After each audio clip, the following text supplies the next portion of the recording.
My phone buzzed once. Just one vibration. When I opened it, my wife had sent me a single line that split my life clean in half. "You are not coming with us to Europe. My mother wants this to be a family vacation only." I stared at that message in the same house I paid for, standing beside the suitcases I packed for a trip I planned after sinking $700,000 of my father's inheritance into her failing business to keep her dream alive. And in that moment, between the taste of burnt coffee and the sound of their Uber pulling away, I realized they didn't forget me. They removed me. So I did the one thing none of them ever imagined I would do. I sold the entire engine of her company, and I rented out the house they came home to. My name is Riven, and this is how I stopped being the extra in my own life. I'm about to share something heavy, something I never thought I'd say out loud. But before I do, can you just say hi in the comments or tell me where you're watching from? It helps to know someone's out there listening. Even the smallest connection makes a story like this easier to tell. Thank you. And now, here's my story. And if my story speaks to you even a little, please consider subscribing. It's just me here trying to make sense of what happened, and your support means more than you know. The morning looked exactly the way I liked it. Quiet, gray, and calm, as if Portland itself was still waking up. I stood barefoot in the kitchen of our suburban home, the smell of freshly ground beans drifting warmly through the room. The espresso machine I bought last year hissed softly, steam rising like a morning ritual I had repeated thousands of times.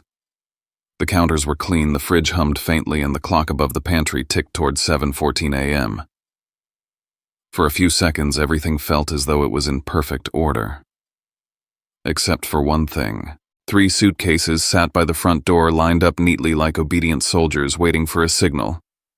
One was Marissa's, white glossy, plastered with destination stickers. One belonged to Judith and her daughter, matching beige luggage with gold initials. And then there was mine, zipped tight clothes neatly folded inside my passport tucked in the outer pocket. I had double-checked my packing the night before, imagining the 3 of us walking through airports, eating gelato on cobblestone streets, watching sunsets over new cities. This was supposed to be our trip. A celebration.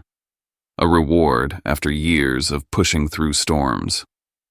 While I poured my coffee, my phone buzzed against the counter. I didn't rush to look. I assumed it was an airline reminder or another email confirming our restaurant reservations. When I finally reached for the phone, lifting it lazily with my free hand, the screen lit up with her name. Marissa.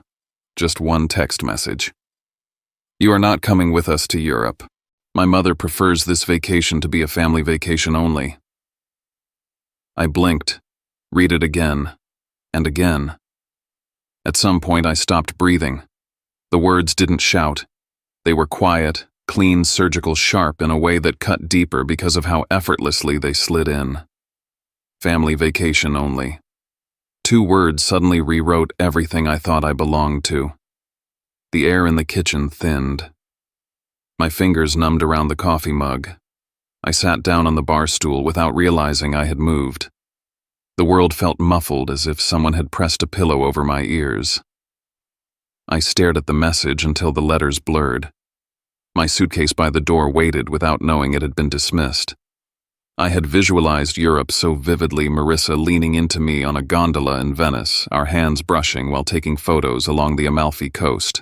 The 2 of us crossing the Charles Bridge in Prague, wrapped in scarves. I'd imagined this trip would reconnect us after long months of distance, of her being consumed by the company and me being the one keeping everything else steady.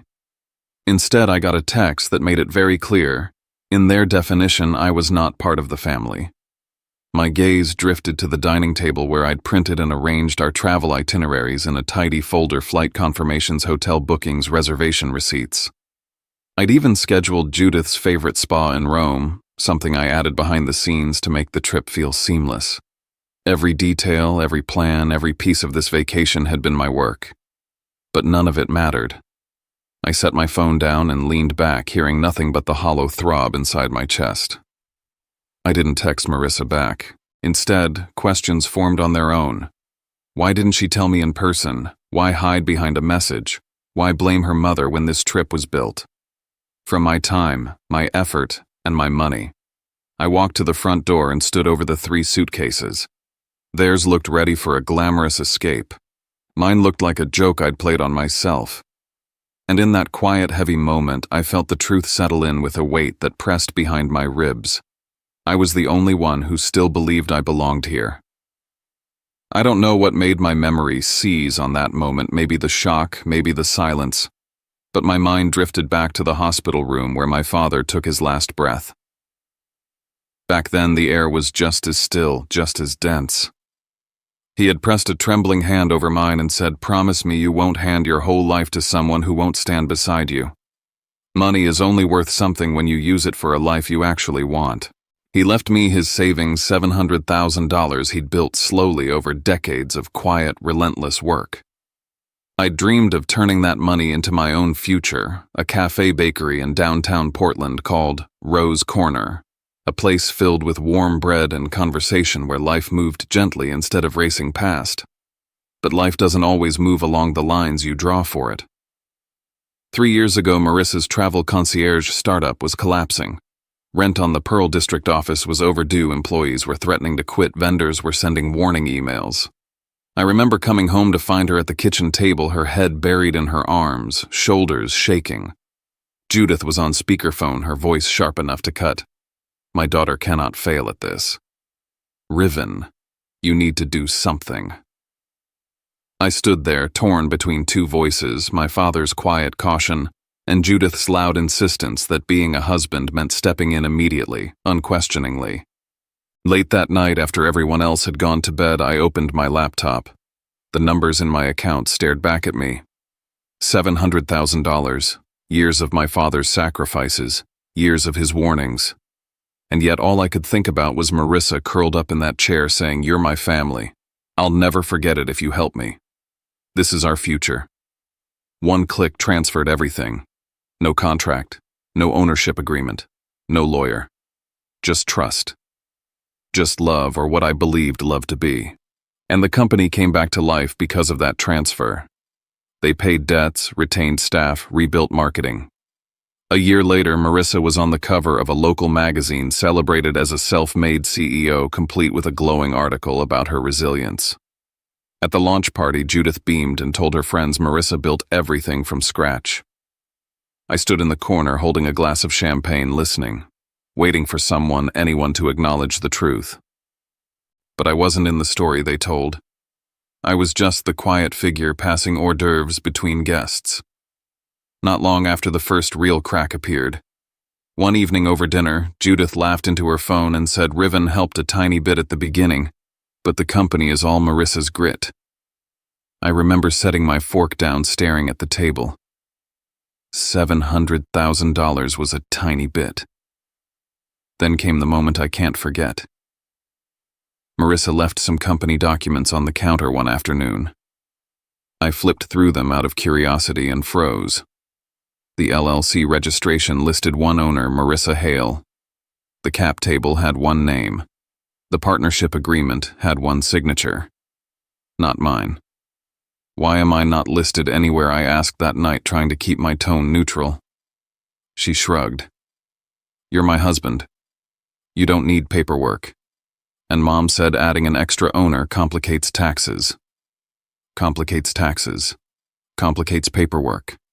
Complicates their narrative. For the first time, unease settled under my skin, not loud or dramatic, but steady and cold. A quiet awareness that I had given them the ground beneath their feet, and somehow, somewhere along the way, they had built walls tall enough to hide me behind.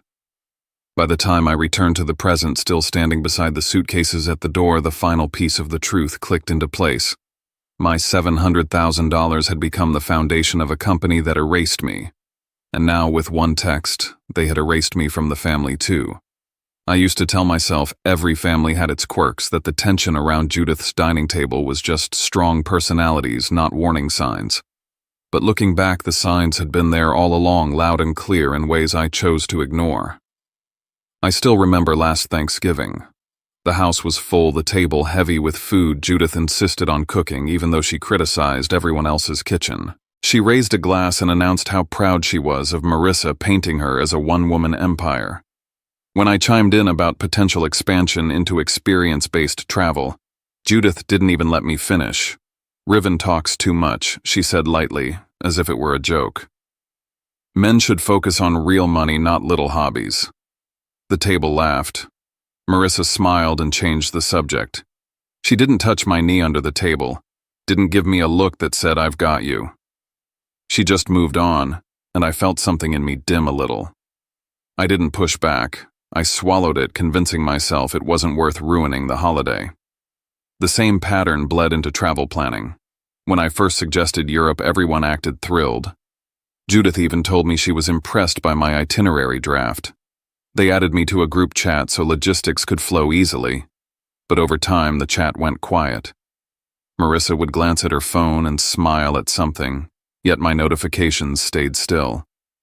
When I asked about hotel confirmations, she said Mom wants to pick. She has better taste. When I asked about flights, she said, "We'll handle it. You don't need to worry." What I didn't realize was that they weren't just planning the trip without me, they were planning how to remove me. One night, Lennox slid a phone across the table at the bar, his eyes steady. "You need to see this," he said. I picked it up and froze. It was a screenshot of a group chat named Hale Family, Europe Trip. Members Judith, Marissa, her sister, no me. Thread after thread filled the screen. Hotel options, outfit coordination, spa bookings. Comments like, "Finally, a real family trip, and it'll be nice not having extra noise." The message that burned the most came from Judith. "We'll tell Riven last minute if needed.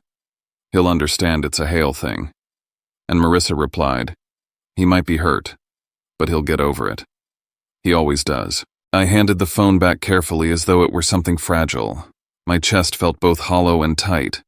For the first time, the truth wasn't wrapped in politeness or excuses. It was written plainly in the words they never expected me to see.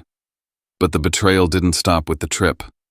Later that night, unable to sleep, I opened old emails and contracts for the company documents I had stored without thinking much of them. Slowly, a pattern emerged. Payment gateways, CRM tools, domain registration, even the hosting plan for the website, they were all under my name. They relied on my credit when Marissa's scores were too low. The business engine that kept her company running was built on my identity, my accounts, my money. And yet the story they told the world erased me completely. The more I pieced together, the more I felt something shifting inside. Not anger, not yet. More like clarity. Instead of asking myself what I'd done wrong, I started asking why I had let myself be treated this way for so long. Why I'd allowed them to define my worth while standing on what I had built. I read Marissa's text again, family vacation only, and for the first time it didn't make me feel small. It made me aware. There is a difference between being excluded and finally seeing the truth behind the exclusion. For years I accepted the crumbs of belonging. Now I finally saw the table for what it was, and who it was never set for. That night, after they left for Europe without a single word to my face, the house felt unnervingly silent. I lay in the dark, staring at the ceiling, listening to the faint thrum of the heater and the emptiness of a space that no longer felt like home. I heard the wheels of their suitcases roll across the driveway hours earlier, heard the car doors shut, and then nothing. Not a knock on my door, not a goodbye, not even a courtesy explanation. The phone lay face down on the nightstand. Midnight glowed on the clock, mocking the idea that sleep might be possible. I didn't cry. My eyes were dry, almost painfully so. Instead, my mind replayed everything: the $700,000, the hidden group chat, the text message that dismissed me like an afterthought. For years, I had made excuses for them. But lying there, I realized I had been cushioning their choices with my silence. The thought came slowly, but deliberately. Maybe the real question wasn't what I had done wrong, but why I kept convincing myself their behavior was normal. By morning, something inside me felt different, tired but clear. Instead of calling Marissa or sending a long message demanding an explanation, I brewed coffee, opened my laptop, and typed "Family Law Attorney Portland." Then, after a moment of hesitation, I typed another name: Celine Carter. The attorney Lennox once mentioned in passing, the one who had a reputation for dismantling manipulative financial arrangements inside marriages. I sat at the dining table staring at her website, weighing two versions of myself: the husband who waited patiently for everyone to come home, and the man who finally wanted to understand his legal reality instead of clinging to emotional promises. So I called Lennox first. He picked up almost instantly, as if he'd been expecting it. I told him everything, the message, the group chat he'd shown me, the years of supporting the company without a name anywhere on the paperwork. When I finished, he didn't offer sympathy. He offered honesty. "You poured your father's entire legacy into someone else's dream," he said calmly. "Not as a partner, but as a resource they thought they could control. And now they've pushed you out of the one thing you thought you still belonged to. If you stay quiet now, you're giving them permission to keep rewriting the story." Then he told me something that made my stomach tighten. He had heard through someone at the bank that months after Marissa received the $700,000, Judith had asked about ways to protect the Hale family's assets from marriage complications. Marriage complications. I was the complication. That was the moment I decided I needed answers that didn't come from Marissa. I grabbed my coat, got in the car, and drove north. The drive to Seattle was long, and gray rain streaking across the windshield in slow diagonal lines. I barely registered the radio playing. My thoughts were louder than anything outside the car. By the time the Seattle skyline appeared through the mist, I felt like I'd peeled away the last layers of denial. Celine's office sat in a glass building overlooking the water, modern and sharp. I felt strangely out of place walking through the pristine lobby, as if stepping into a version of life I'd never allowed myself to imagine. When she greeted me, a woman with clear eyes and a demeanor that made the room feel smaller, I knew I was in the right place. I told her everything: the inheritance, the desperate night when Marissa begged for help, the transfer of all $700,000 without a contract, the business infrastructure I had built, the group chat, the message disinviting me from the trip I planned. I spoke for nearly an hour without stopping. Celine listened, occasionally taking notes, occasionally nodding but never interrupting. When I finished, she began sorting through the documents. I had brought the lease, the vendor agreements, the website registrations. Her conclusion was unsettling in its simplicity. Legally, I was the backbone of the entire business. The lease existed because of my credit. The software subscriptions and vendor payments were tied to my accounts. The digital assets were secured under my email. Marissa owned the name, but I owned the infrastructure that made that name worth anything. And once again, I felt the strange duality of my life, essential behind the scenes, invisible everywhere else. Then Celine asked a question I had never allowed myself to consider. "Do you want to take control of what you built?" she said. "Or do you want to remove your support completely and let the company collapse without it?" Two paths. Two very different futures. I had always been the person who tried to preserve harmony, even at my own expense. But harmony built on erasing myself wasn't harmony at all. "I don't want revenge," I said slowly. "I want clarity. I want them to understand what happens when the person they call an outsider stops holding everything together." She nodded, already outlining possibilities, strategies, next steps, with a precision that felt like someone finally turning on a light in a room I'd been stumbling through for years. Walking out of her office, I felt the ground under me change. For the first time in a long time, I wasn't just reacting. I wasn't waiting. I wasn't apologizing for existing. I was planning. And for once, the plan was mine. Driving back to Portland from Seattle felt different this time, as if the road itself had shifted into a straight line toward clarity. The sky was dimming, neon signs flickering across the freeway, and somewhere between Olympia and home I began piecing together the company's skeleton in my mind. Not the polished image Marissa showcased online, the real structure beneath it. Who owned what? Who actually held power? Who was just posing in front of the storefront while someone else kept the lights on? When I stepped into the house, it felt smaller than I remembered.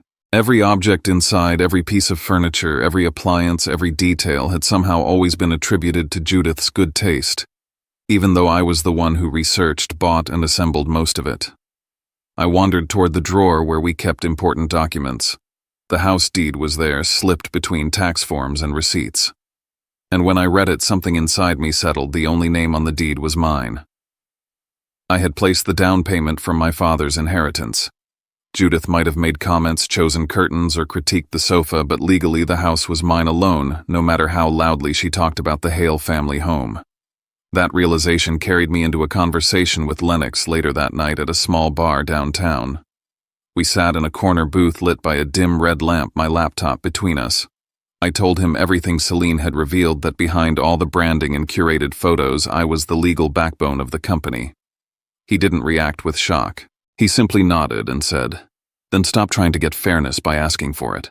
Pull the plug. Let reality settle itself." We started drafting a plan right there.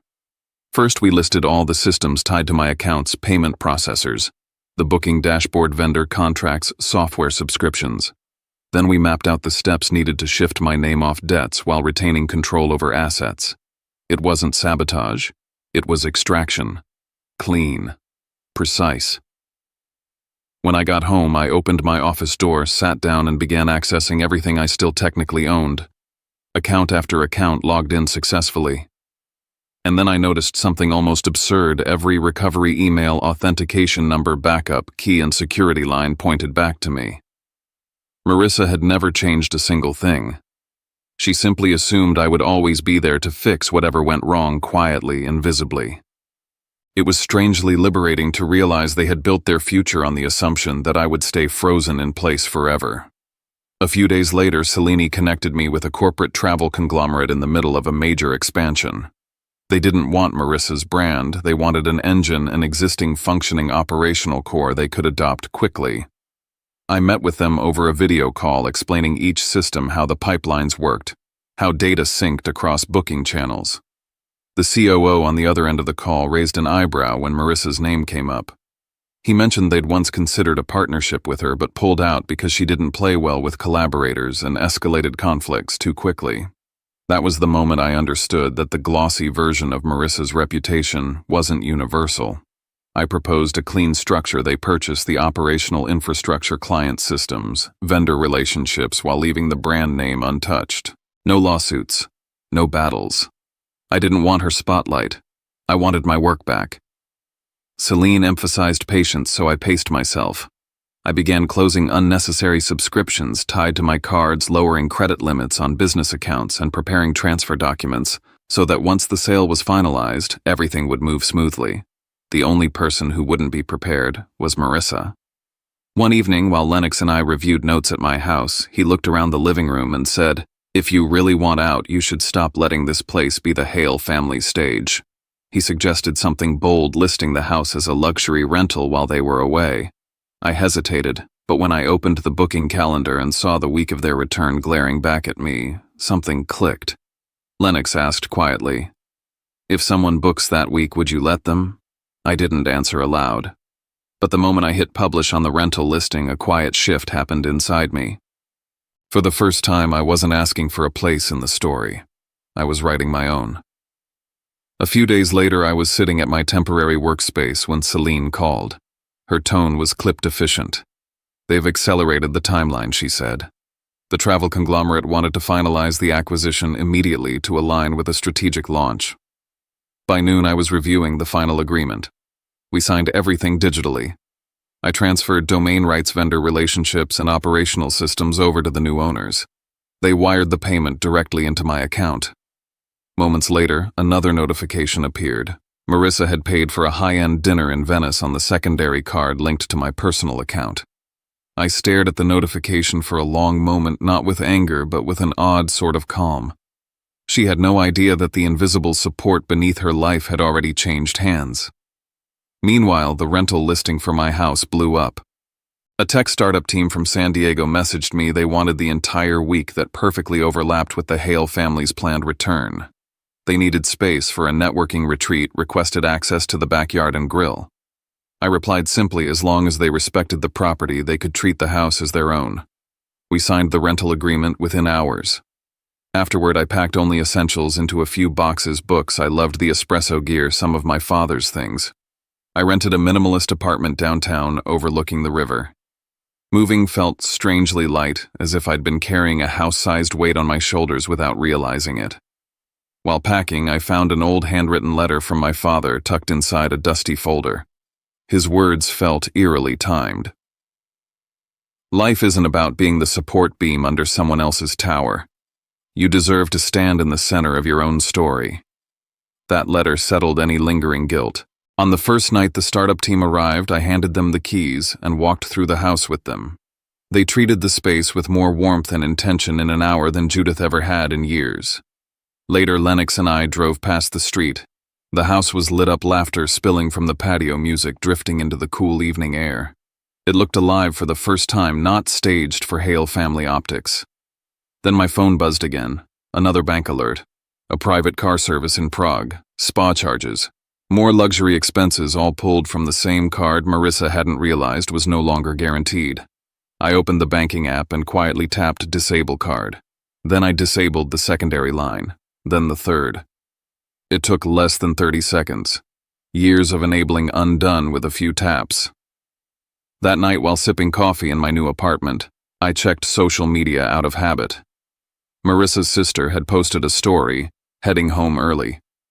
Can't wait to sleep in our bed again, accompanied by a boarding pass for a flight arriving 2 days ahead of schedule. I glanced at the rental calendar. The startup team had paid for and legally secured the house for that entire week. Lennox called. So he asked, "Are you going to warn the tenants or warn them?" I took a long breath. "I'm not warning anyone," I said. Everyone made their choices. The tenants booked the house legally. They're allowed to be there. And if Marissa and Judith chose to fly home early, then they'll arrive to whatever their choices bring them. For once, I wasn't responsible for protecting them from consequences. I wasn't cleaning up messes. I wasn't smoothing things over. I wasn't the buffer that made their lives conflict-free. I sat by the window of my new apartment, looking out over the quiet lights of downtown Portland, and understood that the impact was coming, not because I forced it, but because I finally stepped out of the way. The next chapter of my life was already waiting, and this time I would be the one walking through the door, not standing outside it. I was wiping down the espresso machine in my new apartment when my phone lit up. Lennox sent a single screenshot, Marissa's sister filming her suitcase on the baggage carousel with the words, "Back in Portland, finally." I stared at it for a moment, then at the clock. They'd be at the old house in about 30 minutes. The house they still believed was waiting for them. The house that on paper was now a short-term rental occupied by 7 tech founders. But something had changed in me. Instead of panic, I felt an odd steadiness, a clarity, as if I had finally stopped running behind them begging to be acknowledged and had taken my first step back into my own life. Lennox and I drove to the neighborhood and parked on the corner. Lights glowed through the windows. Laughter rose from the porch. Someone dragged a cooler across the driveway. For the first time in years, the house looked alive, not posed, not curated, not staged for Judith's bragging rights. Alive. "You okay?" Lennox asked quietly. For once I said, "I think I am." A black SUV pulled up. The Hale family spilled out, Judith first, in a silk travel set, sunglasses still on despite the cloudy evening. Marissa behind her, tired but holding herself stiffly. Her sister filming until she realized strangers were lounging on the porch drinking beer. 3 identical expressions froze on their faces, confusion melting into offense. Judith stomped up the steps. "What is happening? Why are there strangers in my daughter's home?" The lead renter, Kenny, came out holding a printed copy of the lease. "We rented this place for the week from a man named Riven Rowe."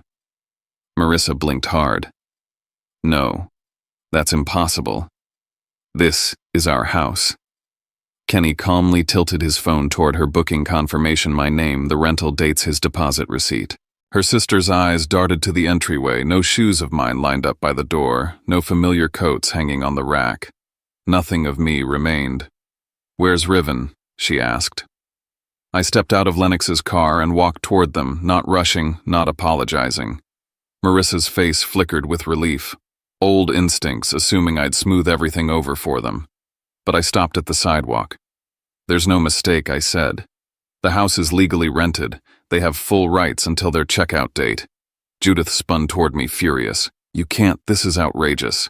Kenny lifted a hand. "Ma'am, if you try to enter, we'll have to call the police. This is a legal rental." For years, Judith had commanded every space she walked into. Now a stranger, not me, was blocking her at the door. And for once, I didn't feel small watching her rage. I felt free. I pulled a folder from my jacket and handed it to Marissa. "Read this." Inside the transfer documents, the sale confirmation, the legality of every system I once maintained. Her eyes scanned the pages quickly. Color drained from her face. Judith grabbed the papers, flipping through them like she expected the text to rearrange itself into something less catastrophic. The entire operational infrastructure, I said evenly, has been sold. You still have the brand name if you want it, but that name no longer runs anything. Marissa's voice wavered. You sold my company, I met her eyes. You built the front. I built the foundation. And then you removed me from the definition of family with one text message. Don't act surprised that I stopped holding up your house when you told me I didn't belong in it. Judith tried to talk over me, but I held firm. You wanted a family-only vacation, I said softly. I'm simply honoring the role you assigned me, an outsider. Then I handed them the rental contract. For the next 4 days, this isn't your home. Judith pushed forward, but Kenny stepped in firm. Ma'am, please don't trespass.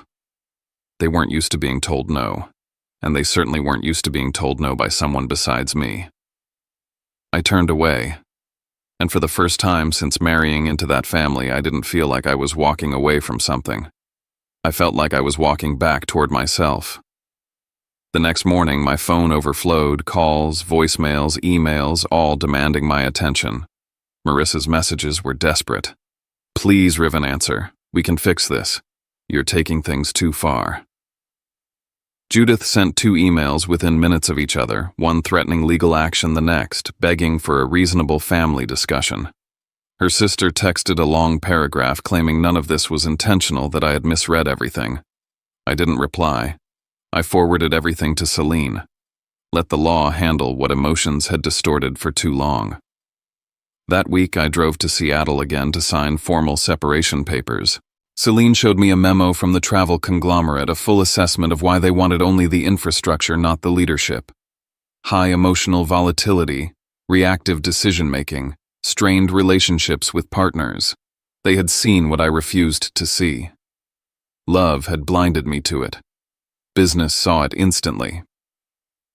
Back in Portland, the renters checked out, leaving the house cleaner than when they arrived. A few potted plants, a thank you note on the counter. I stood in the doorway of the place I once imagined raising children in, and felt nothing pulling me back. I hired a property management firm and turned the house into a long-term rental. It would no longer be a shrine to expectations I could never meet. While I was locking up, the neighbor waved me over. We all heard what happened the night they came back, she said. Good for you. Some people need to be told no the hard way. I smiled, realizing I didn't have to explain myself. The truth had a way of leaking into the world on its own. With the past finally unhooked from me, I turned toward the dream I'd buried years ago, a small cafe, warm wood and exposed brick, the smell of fresh pastries, sunlight falling across clean counters. I rented a storefront in the creative district and built Rose Corner. At the heart of the cafe, I placed my espresso machine.